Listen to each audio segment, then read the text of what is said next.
দেখো, প্রত্যেক বাঙালির ইমোশনের খাবার আলু কাবলি। একদম টক ঝাল নোনতা দেখলেই যেন জিভে জল এসে পড়ে। আসলে সময়টা ছিল দুপুরবেলা, আর ওই একটা অসময় আমাদের ক্রেভিং হয় না, যেটা হাতের সামনে না থাকে সেটাই যেন খেতে ইচ্ছা করে। রাত বিরেতে ফুচকা দেখে ফুচকা খেতে ইচ্ছা করে, তেঁতুল দেখে জিভে জল আসে, সেরকমই হঠাৎ করে আলু কাবলি খেতে ইচ্ছা করলো দুপুরবেলা।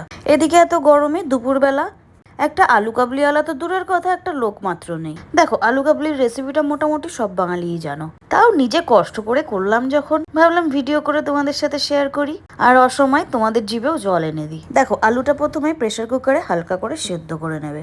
তারপর সেদ্ধ হওয়ার পর ঠান্ডা করে অ্যাস্থেটিক একটা বাটির মধ্যে চাকু দিয়ে পাতলা পাতলা করে পিস পিস করে কেটে ফেলবে, যেমনটা আর কি আলু কাবলি হয়।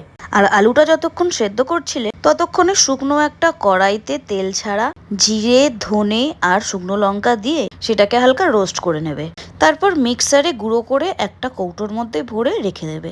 এই ভাজা মশলাটা শুধু যে আলু কাবলির জন্য তা কিন্তু না, ফুচকার আলু মাখতে, ছাতুর ঘোল, সিকাঞ্জি, ম্যাগি, এছাড়া প্রচুর খাবারে তোমরা এই গুঁড়ো মশলাটা ইউজ করতে পারো। দেখো, ঘরের অমলেট, রাস্তার অমলেট বানায় তো সেই ডিম দিয়ে, কিন্তু রাস্তার অমলেটের টেস্টটা একটু অন্যরকম।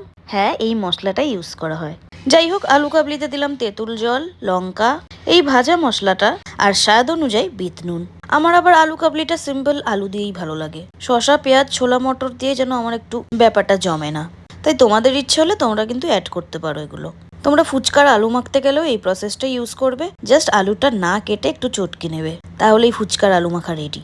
আরে নাও, ফোনের ওপর থেকেই টেস্ট করে বলো কেমন হয়েছে।